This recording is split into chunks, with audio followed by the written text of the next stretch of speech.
Okay, so while I was cleaning up that crank arm, I thought, oh, actually, it'd be quite nice to do clean a few other bits before we put it on this build. So obviously the components that I've got left for it, I'll introduce those now.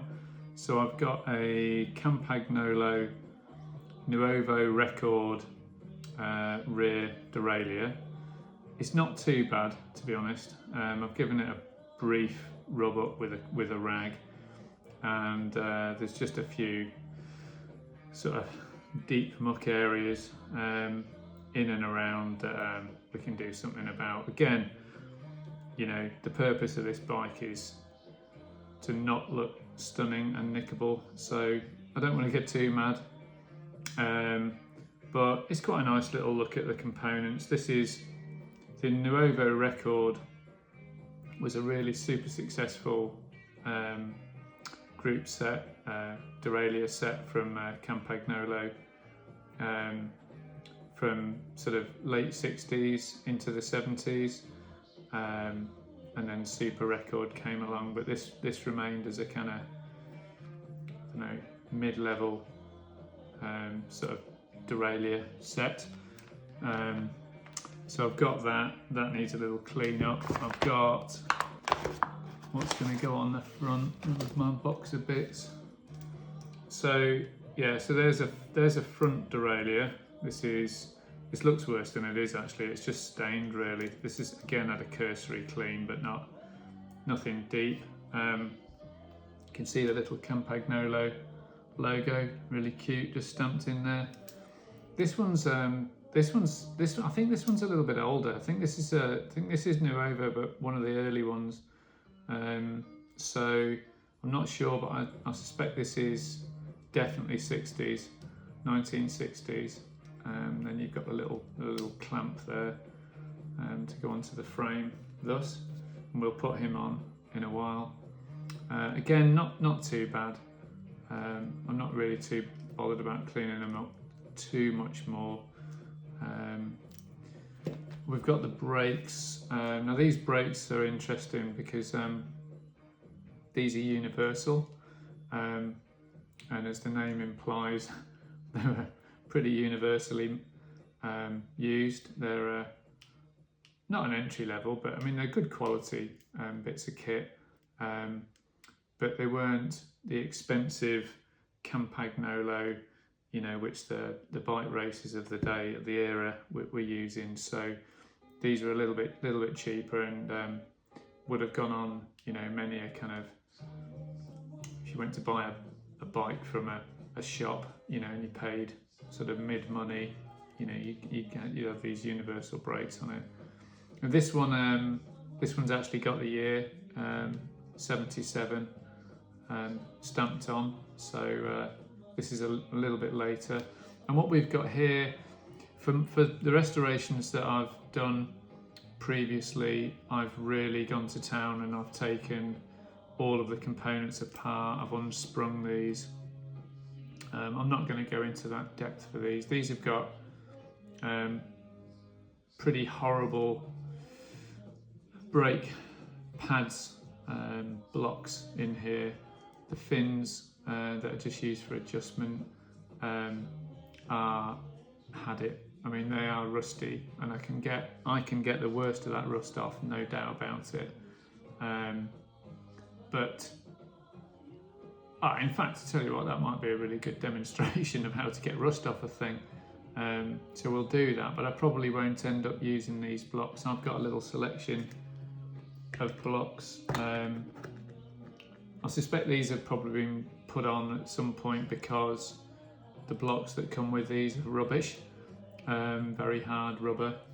I do have some period Fibrax blocks that are reasonably soft rubber, which would be quite good for stopping. And I think that, I know I'm not looking to make this into a, you know, detailed period restoration museum quality, but it would be quite nice to reintroduce some blocks on here that at least have a level of authenticity and originality to them. So I think I'll probably do that, which would look quite neat, I think, without looking flash.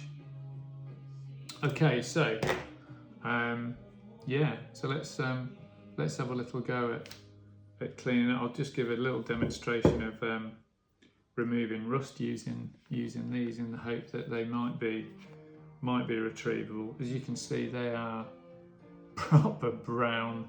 You know, it feels like sand, real oxidization. You know, just exposure to the wet and air, and nature does the rest. And we've got oxidization on the springs here, which is what gives, you know, you pull down on that, and it's what gives the caliper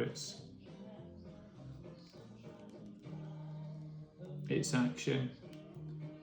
So you obviously pull down on that, and it brings the blocks together onto the rim of the wheel, and then obviously the spring, as you release your lever under your hand, it springs back to its original position with the power of these two little springs here.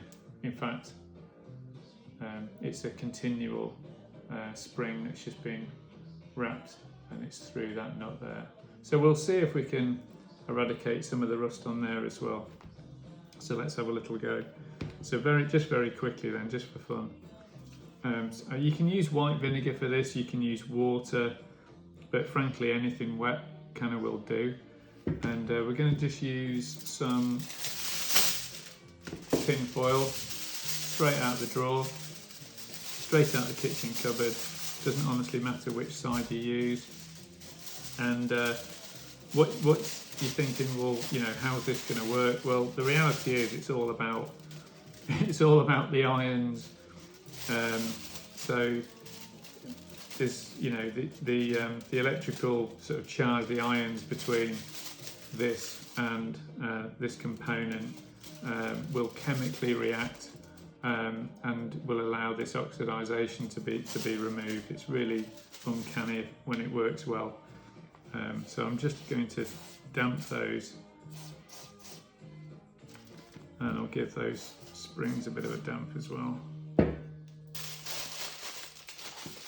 Let's give that a rub. And straight away, that is doing its thing.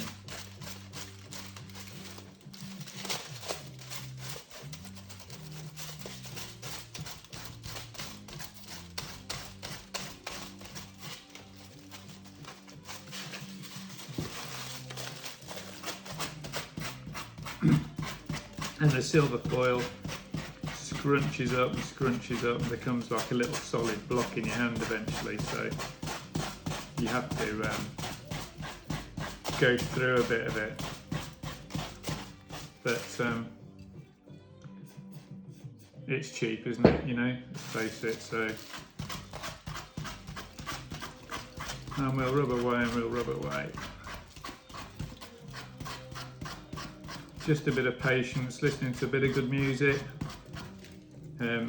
I've decided I've got an interesting CD collection. I had Dave Brubeck, Time Out, a bit of a jazz classic on last time, and I've decided to put some interesting stuff on as we do this, just to save the boredom of my monotone voice. So this is a guy called Emmett Rhodes.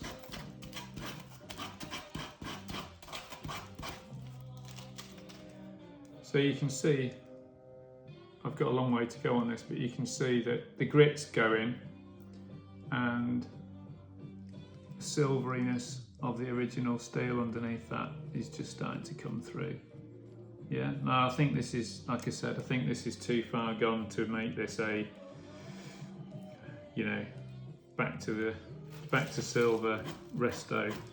But if I kept going at this long enough, I could certainly get this back to the point where it's presentable on the bike in and certainly hasn't got that horrible sandy, gritty, oxidized yuck. Yeah, so you can see the one side, it's just brown sandpaper basically, and then the other side, it's just starting to go silver again. And it is quite incredible, and it's all, I don't profess to know the ins and outs of the physics of this, but you know, it works. And something that's less far gone, so I don't know, motorbike exhaust pipe or something, you know, that's just got bits of rust on, or it's just starting to oxidise, been left out in the rain. You get a sheet of this, give it a light rub, and it just takes it off. It's just amazing. And then if you follow that up with a paste, Autosol is a good one, and give that a rub with Autosol, that will take that down even further. Yeah, amazing. So anyway, let's have just a very quickly before I move on, let's give these springs a rub.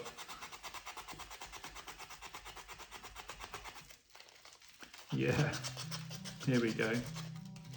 So I am going to dispense with those fins and blocks anyway, but the springs have got to stay, haven't they? So I have got an interest in improving these. So let me just show you what I've done to that. Okay, so that was brown, that spring. And just a rub with silver foil that's been dampened with pretty much anything. White vinegar is the best thing. Look how silver that is. Now if I obviously took that spring out, cleaned all that up, I could get that absolutely mint looking. But I'm not going to for this build, they're just not.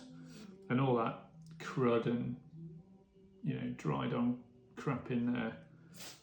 Again, just a bit of GT85 in there. WD-40 would, in terms of getting grease off, would work equally well.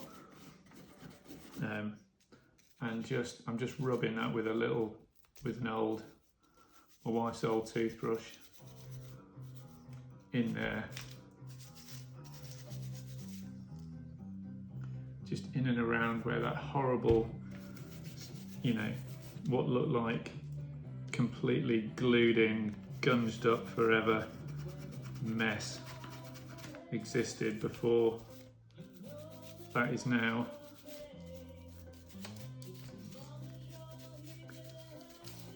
what a transformation. And the simple way of, once you've agitated that and got it moving on the surface, the simple way of then removing that is just water. I've got a bike wash video that I did on there, and again the little stiff brush, the one that I use to agitate the oil and grease off a rear cassette, use the same one as that with some water in a bucket, and I'll be back in a moment.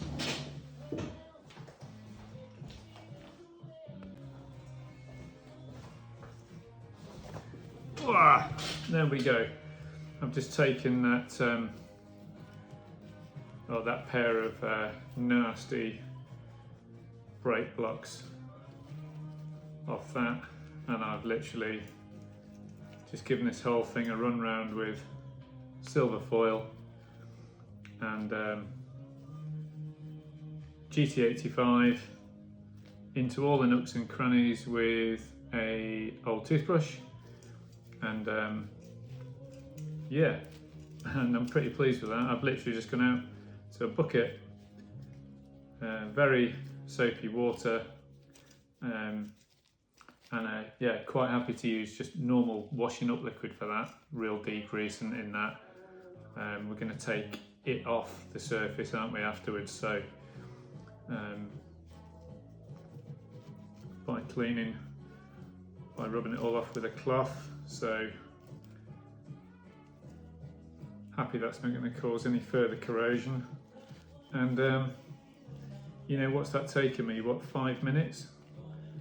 And that is literally, to show you the very rusty springs that we had on the back. I could continue to go on those, you know, and that would bring those pretty mint, but that is one very rusty brake caliper brought very much to life. And because I've used GT85 on there, you know, that will have seeped in between the cracks there, the minute cracks between the different nuts and bolts, and that will sit there and that will help to lubricate that piece of kit. So if we do a bit of a before and after, this one isn't quite as mucky actually, but you can see all the grime in that, and we've taken it to that nice silvery thing. So I'm going to do the second one now. After I've got these blocks off, there's just a 10mm spanner on here. Drop those out, they're dead. And yeah, just repeat the process with the second one. And then I'm going to get into the nooks and crannies, so if I just do a quick record of what that looks like on the inside, we can open them up, have a good look. It's just, for me, it's the detail, you know, it's all these little areas here that just become brown, and you know, it's bits that you can't just catch with a quick wipe over. When you take them out, it really does accentuate the beautiful quality of, you know, what was quite a rudimentary part back in the day. The engineering and the skill that's gone into that, you know, just nothing like it now. It's just absolutely beautifully made, and it's made to last, you know, that's the thing. And because I'm, you know, all these years later, I'm going to clean that up and it's going to run just like new.